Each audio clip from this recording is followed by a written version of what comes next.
All right, and welcome everyone to Rock M Radio. This is the beginning of a brand new episode of Dive Cuts. We are live on YouTube for Rock M Plus subscribers, and also for anybody who might be paying attention to certain feeds. Still figuring out some of the inner workings of going live just as a private video on this new streaming software. It is season 9 already for Dive Cuts here. We're talking about your Missouri Basketball Tigers as the only podcast strictly talking about Mizzou Basketball. I'm your host, Sam Snelling. I used to always be on the left. I am on the right now. So if you are watching on YouTube, please take a minute to hit the like button and the subscribe button below. Kind of still trying to grow this channel a little bit. With me this time, streaming in from central St. Louis County, is the spreadsheet enthusiast, the verdict appropriator, scratch golfer, and the indomitable Mr. Matt Watkins, a.k.a. Data Mizzou on the Rock and Plus forums and on Twitter. Mr. Watkins, how are you? Doing good. I wish I could... Most of those things are accurate. One of them is not. I wish they all were. But I figured I'd be generous. I figured I'd be generous.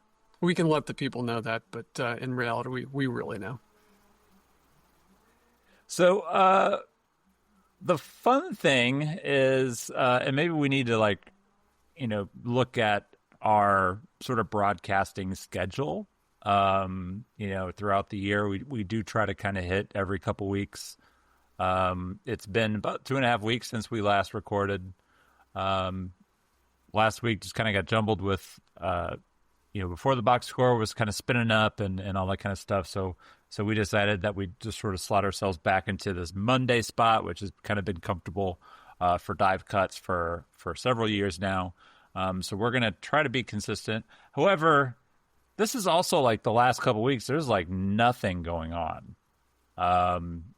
You're basically in this period where the summer workouts are over. So like all the content creation coming out of those is gone. Classes started this week.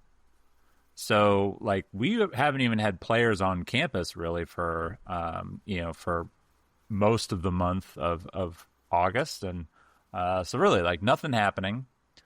The most that we have right now is, I believe today, Tristan Reed, 4-star power forward out of St. Louis, John Burroughs High School, or is he's going to Link now, right? I always lose track of where all these guys are going. Formerly of John Burroughs, younger brother of Terrace Reed, who's at UConn, familiar name to many Mizzou fans, but he is on his official visit. He is a prime target. Right now, I'm mentioning that because that is the only kind of real news thing that's happening. There's nothing to report though. So Mizzou wants Tristan to commit. He's got a bunch of other visits lined up. I believe he's going to Ohio State and Michigan State. Another school or two in there that I'm forgetting off the top of my head. Mississippi State. Mm-hmm. A lot of people seem to think the Tigers are the favorite. We'll stick with that. But until an official announcement comes through, we're just going to sit and wait.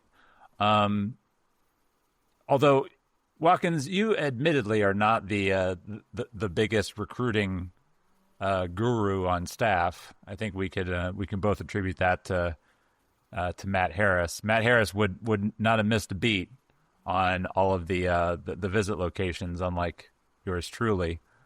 So we're hoping that Tristan's going to commit here soon. If it happens, if it doesn't, we'll obviously keep you posted.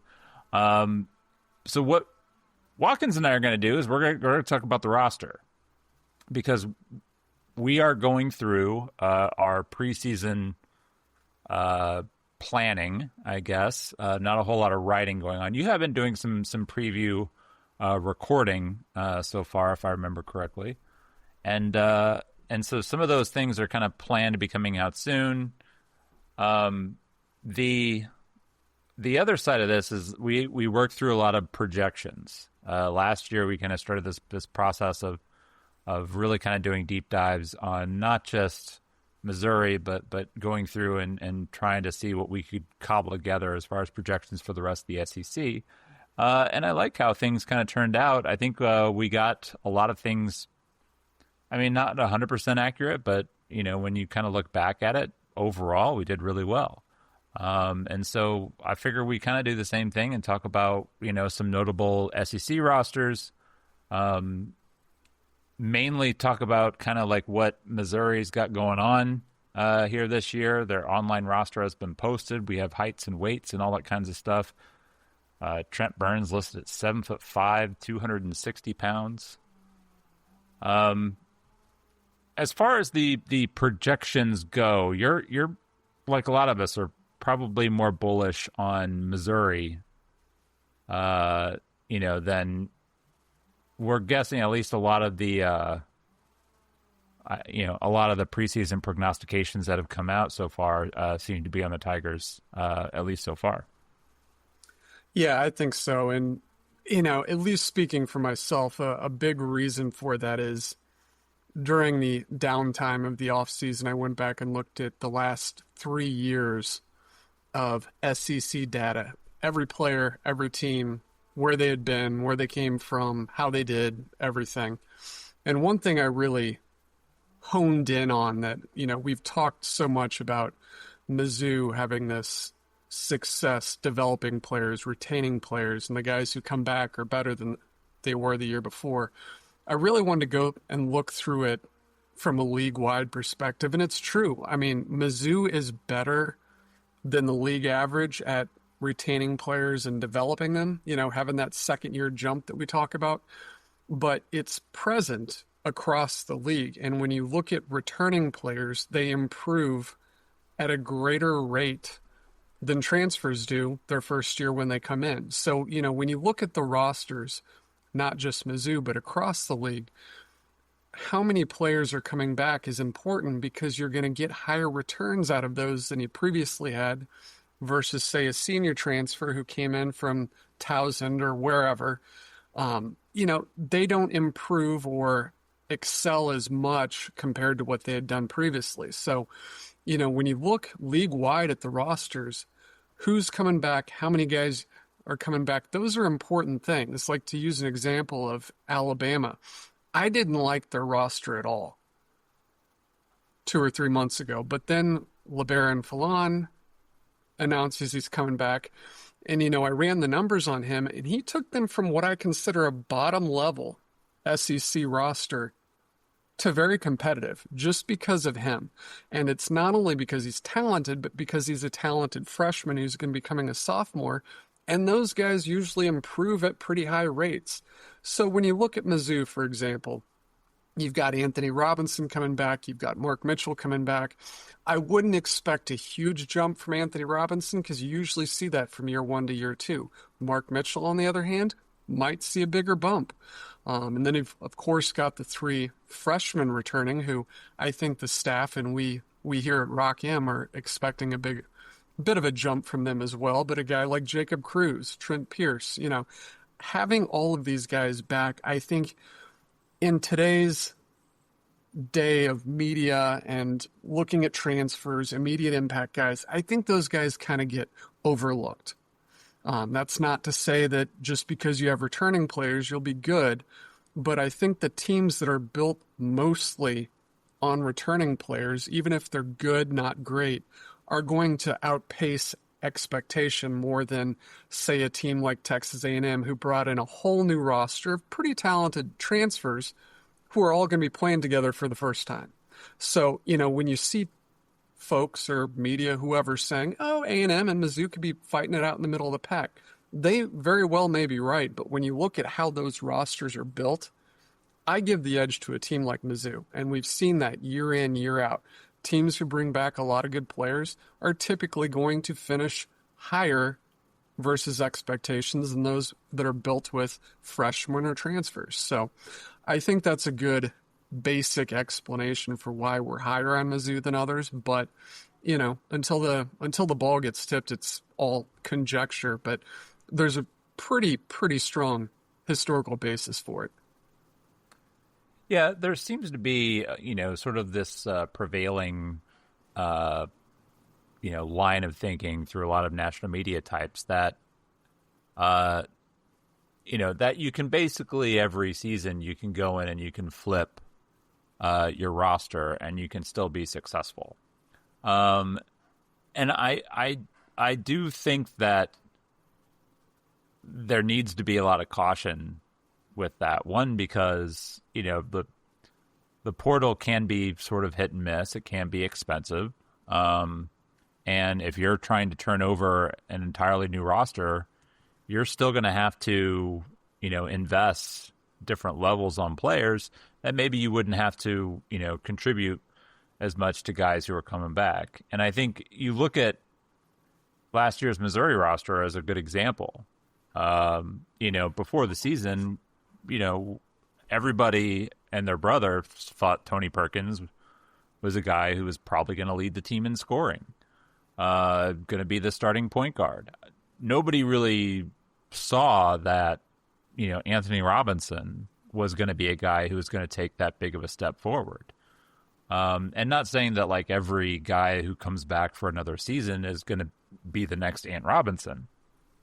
But when you're talking about, continuity and you're talking about those second year gains, those tend to average out to be a lot better than what you're getting. And so like building through the portal can net you success and can, sort of get you to a bridge of having, a successful team after not having a good year, whether it's a new coach coming in like Texas A&M, who's having to replace everybody, or it's a place like Ole Miss who, Ole Miss has I think got two guys coming back who had any sort of contribution, and that's stretching it, giving Eduardo Klafke, maybe far more credit than his minutes might otherwise indicate. But both those teams went in and are building brand new rosters, and it does like this same thing you could say with Auburn. Having Tahad Pettiford is something that's going to be helpful for them, but still, it's going to be four new starters, and even Pettiford wasn't really a starter; he played starter minutes. But having that sort of mix is going to be a big challenge for Bruce Pearl.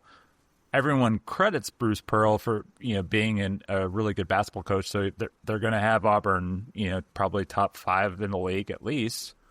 But this is probably going to be one of the tougher jobs that like Bruce Pearl and Chris Beard, just those two that we've talked about, looking at what they have, looking at what they're bringing in, and having to cobble those things together and compete with teams where there isn't as much turnover, where you can look at Rick Barnes has some turnover, but there's still a thread of continuity in his roster, like there always is. I think you look at Florida. Florida's having to replace all their guards, but the thread of continuity exists with their front court. Missouri's two best players from last year are returning, basically, if you just go by BPR. And that's Ant and Mark. So that's going to be a challenge, I think, for the rest of the league to compete with teams that are, having that level of continuity, and you're having to kind of take them on with some talented guys in some respects, but also like, talking about like McKenzie and Baco at A&M, obviously a guy like that you think can help, but he's got to take a step forward. And so it's just like there's far more question marks for guys like that, whereas, it's better to have known entities, guys who have produced at the school that they're being asked to produce at again. Yeah, and I think if you talk with any coaches around the league or nationwide, having guys that are coming back into the same system, are used to one another, and most importantly, know the process, know the language of what you're doing on the court. I think that's really important and valuable. A lot of time can be spent during summer practices just integrating guys into what you do versus improving the players that are there. And I think that's a big reason why you see that jump after the first year because people are more comfortable. The players are more comfortable with what the team's doing, with who their teammates are. So I think with a place like Mizzou, you've got 7 guys coming back, 7 of 14. That's not an incredible number when you think about it from 10 years ago, but from, in the later years now, this era, that's a pretty good number. And, by most accounts, they've got 2 of the best 10 players coming back from last year, league wide. And if you were to say that for most teams, I think pundits and media alike would say, yeah, they're going to be pretty good. Mark Mitchell's a good player. Anthony Robinson wasn't as consistent as he liked, but he's really good. And then you've got these freshmen from this top 5 recruiting class that are going to be sophomores. You've got 2 pretty good skill players to go along with him in Trent Pierce and Jacob Cruz. You added a good player from a UCLA team that went to the tournament and Sebastian Mack, Javon Porter, talented family, put up pretty decent numbers in the West Coast Conference. Most people would say, hey, that's a pretty good team. But when you have an 0-19 hanging over your head and you've got a loss to Drake hanging over your head and sliding a little bit down at the end of the season, I think that, it takes a perception knock. And whether that's right or wrong, I don't know. We'll find out. But I think if you traded that Mizzou's roster with a lot of rosters in this league and put a different name on the front of their uniform, they'd probably thought of a little bit higher. That's just my opinion. But, I'm not saying Mizzou should be thought of as a burgeoning conference champion favorite or anything. But, as far as being higher than 10th in the SEC, yeah, I think that's a little bit disrespectful personally. But we'll see. So one thing that you kind of run through every year is basically, and forgive me if you have a better term for it, but basically like possession surplus is what I was going to call it. Is that a fair descriptor? Yeah, if it will need some explanation, but I think that's a good Well, term. yeah. Do you want to explain to people what it is? Sure. So when we do projections, part of it is projecting minutes for each player on each team, but also something is projecting the usage rate. And what usage rate is simply how many offensive possessions a player uses when they're on the court.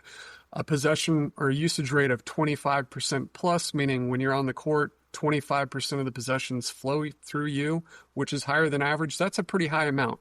If you're below 15, that's a real low amount. For example, Mark Mitchell, I believe was the highest on the team last year. He was around 25%. Then he had Aiden Shaw, who was around 12%. So in other words, Mark Mitchell used twice as many possessions as Aiden Shaw did when they were on the court. So when you put all those numbers together, you run projections based on historical data, how the players have progressed throughout their career, blah, blah, blah, blah.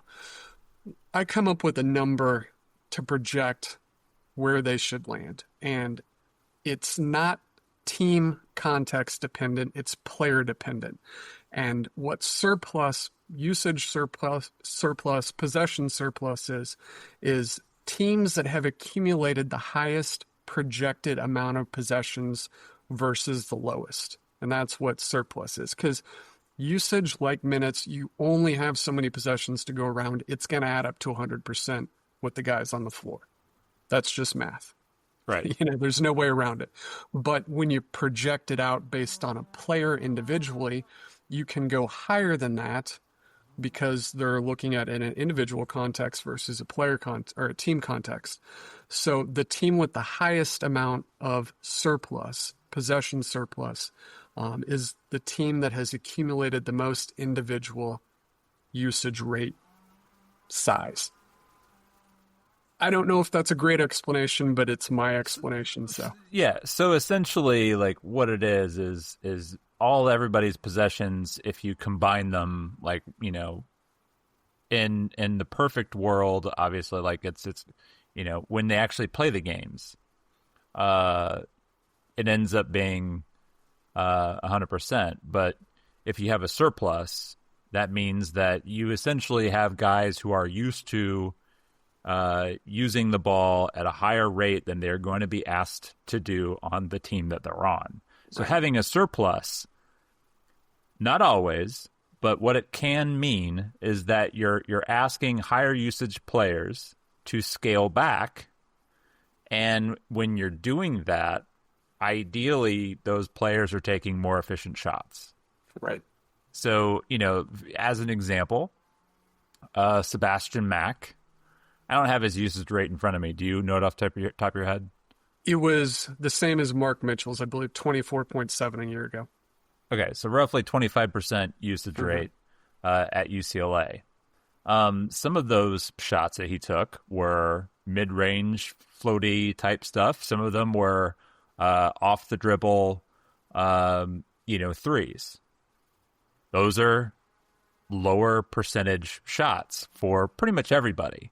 And so if you're Missouri and you're looking at trimming possessions, well, let's see if we can eliminate Sebastian Mack from having to take mid-range floaters and dribble threes.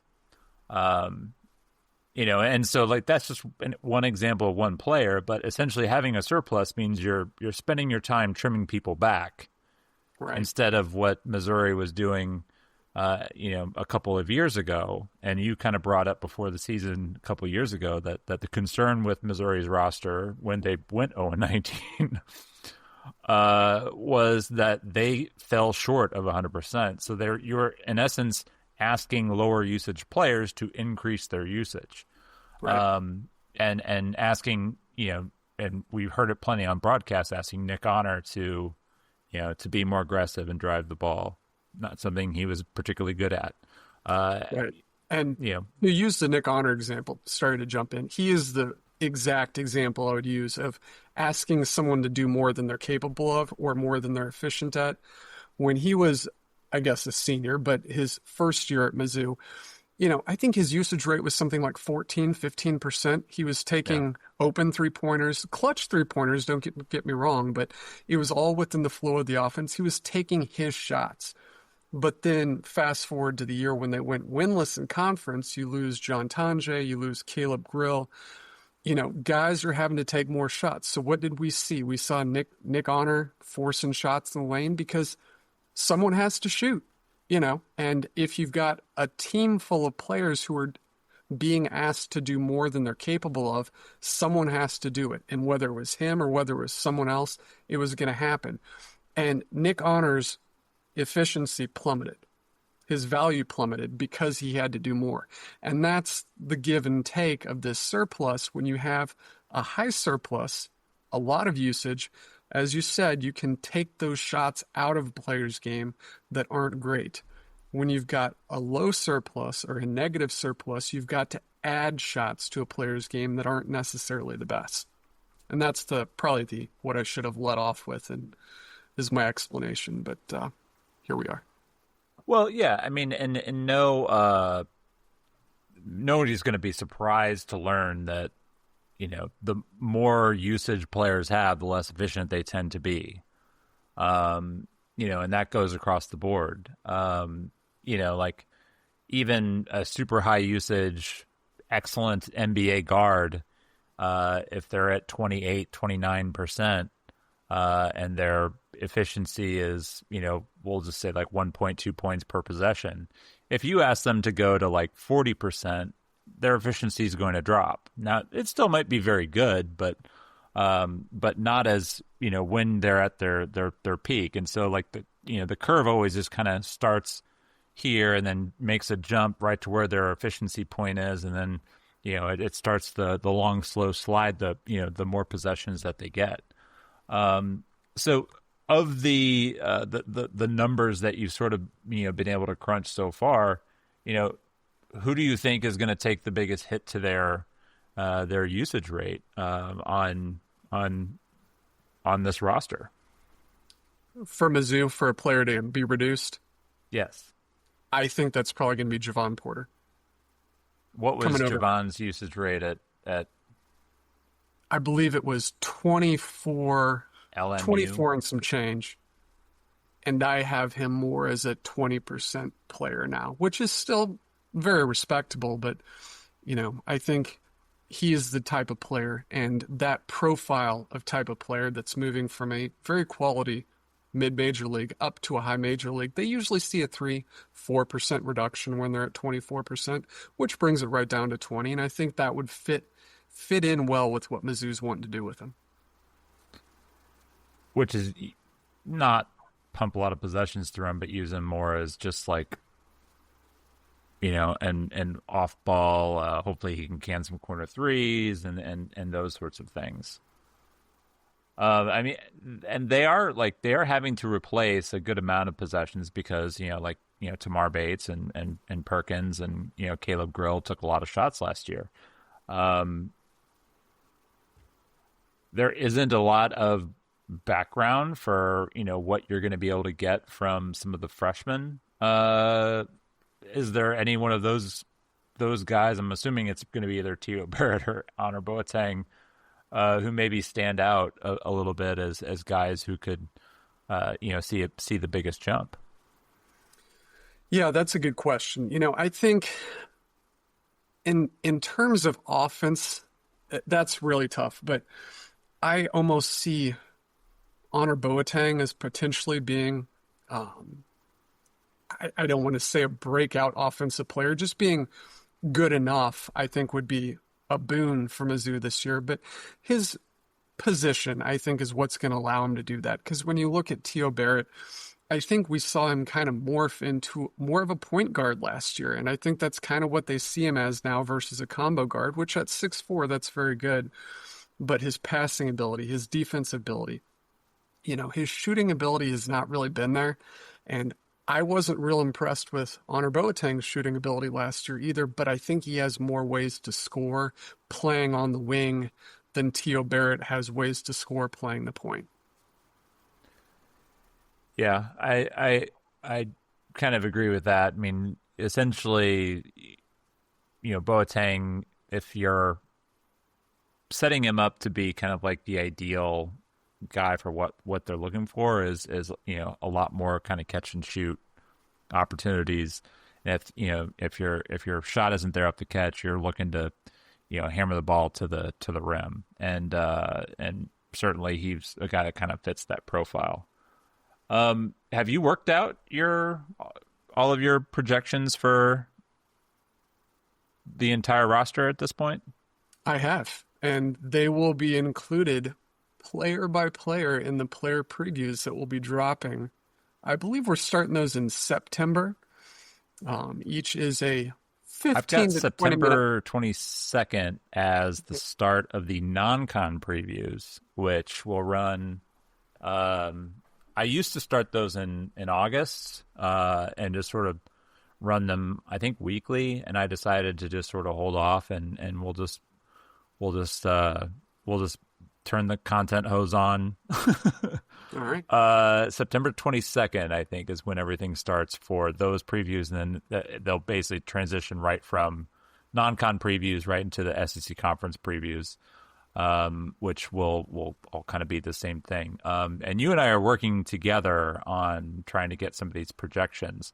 Of the Missouri guys, what do you think fans are going to be most surprised by? On the Mizzou roster? Oh, Yeah. That's a good question. I probably mea culpa here. I don't really know what the Mizzou fan expectations are for a lot of players. I would say that Jacob Cruz will probably be a surprise. And the reason why I say that is because where he can excel is a very highly visible statistic. 3-point shooting. I think he got better as the year went on. In conference play, he was shooting 35+% from 3-point range, which is good. And then over the last 10, 15 games, it was closer to 40%. That's a good figure. And it was during the toughest part of the schedule. And if he's able to do that on this roster, it will be massive. When you look at this roster, they're a little short on outside shooting. And if you can get a guy who can knock down open threes and be a threat and hold defenders, that will make a world of difference. So when I look at someone who might be super visible about being good or being better than people remember him, because I think people remember him a little bit too poorly. I don't think he was as bad as a lot of people say. I think a lot of the memory of Cruz that probably sticks out for people are a lot of the early stuff. Right. When he was struggling shooting the ball. Because, we knew kind of coming in he was going to be a bit of a liability defensively. Then we knew that they were going to play him on the wing. And, he's got good size to be effective on the wing, but he doesn't have the explosiveness, the quickness to really be a good defender. He just needed to sort of be like not awful. And sometimes he was not awful to begin with, or he was awful to kind of get started. So I think that's probably what people are, latching onto and less about like how good he was, the last 10 or 15 games.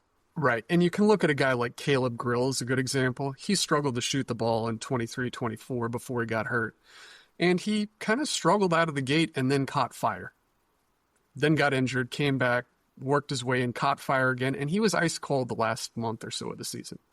But people remember, I remember him when he was simply unstoppable. And that's what three-point shooters do. And Caleb Grill probably wasn't as good defensively last year as he had been, and that's something we talked a little bit about. But, when we're talking about something visible, something that's tangible, improvement, surprise, we saw the guy last year. We saw him again this year. We remember him poorly. We remember him well. I think Jacob Cruz is probably the answer I would go with. Doesn't mean he'll get there, but I think he's probably the best bet. Well, one thing as we've hit the half-hour mark, I wanted to kind of point this out. So you and I are going to wrap this up. My goal with our podcasting is to be much more efficient in our time. We want to be in that 20 to 23.5% usage, versus where we've been, which is in the low 30s. For many years. You're Jaden Stones at Detroit. Yeah, exactly. Just running up stats. So this is a Rock M Radio wide sort of thing. If you watched the most recent episode of Before the Box Score, you'll notice they got in and out. That is going to be our goal is to be right around 30 minutes for an episode. It just feels like that's about the right amount of time. There'll be episodes here and there that'll go long, usually with guests. But I think for our topic, for our coverage, we just need to be better getting in and out of our topics and condensing things. So we're going to try to keep most of these in right about the half-hour range. So with that said, Watkins, is there anything that you want to touch on before we get out of here?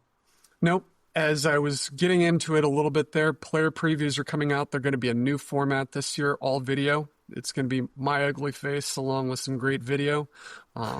And on the topic of time, those are going to Fortunately, like most of the screen is the video, and like there's like less of the screen, which is your face, as opposed to these take my face off these podcasts, which is like it's all us. But those will be running about 15 to 20 minutes per player. There's 14 of them coming out. And as Sam said, that'll start at the end of September. So look for those. I don't know anyone who does previews like us. I don't know anyone who's going to do video breakdown previews of every player on the roster. So if you're jonesing for some Mizzou hoops in the middle of Mizzou football, we're going to have it for you. Yeah, so Mizzou football kicks off on Thursday. It's Monday night. We're recording this Monday evening. It's just now past 8. I think Before the Box Score is going to record again tomorrow for their preview of Central Arkansas. We're going to be off for probably a couple weeks, but like I said, we're going to go back on these Mondays, and then we'll kind of get back in the regular schedule. Spinning things up probably like mid-October, going back weekly. I'm excited for the season. Looking forward to our preview content.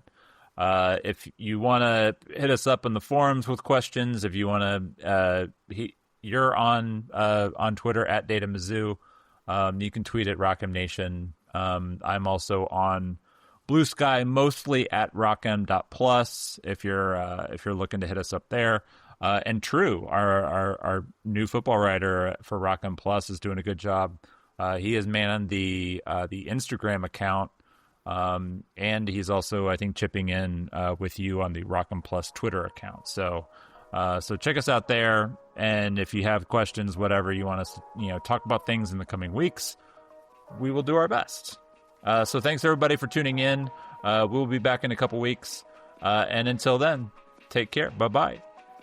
Thank you, everyone, for tuning in to Rock M Radio, a proud partner of Fans First Sports Network. Rock M Radio is the official podcast network of Rock M Plus, a new and exciting subscription service provided by me and the other voices of Rock M Radio. Please take a few moments to head over to rockm.plus and sign up for an account today. The cost is only $5 a month, and benefits include access to our live podcast, a subscriber-only message board, weekly newsletters, and more. If you enjoyed this episode of Rock M Radio and would like to see more just like it beamed directly into your personal device, make sure to click the subscribe button below and tell your friends. Our podcast feed is available through the Apple Podcast app for iPhone, Google Podcast app for Android, whatever app you listen to your podcast. You can also find Rock M Radio on Spotify. If you're looking for a podcast about your favorite team that is not the Missouri Tigers, Fan First Sports Network is your answer. A full podcast network loaded with the team-specific podcasts covering Major League Baseball, the NFL, NHL, NBA, MLS, and more. And we'll be back with more episodes of Rock M Radio coming to you soon.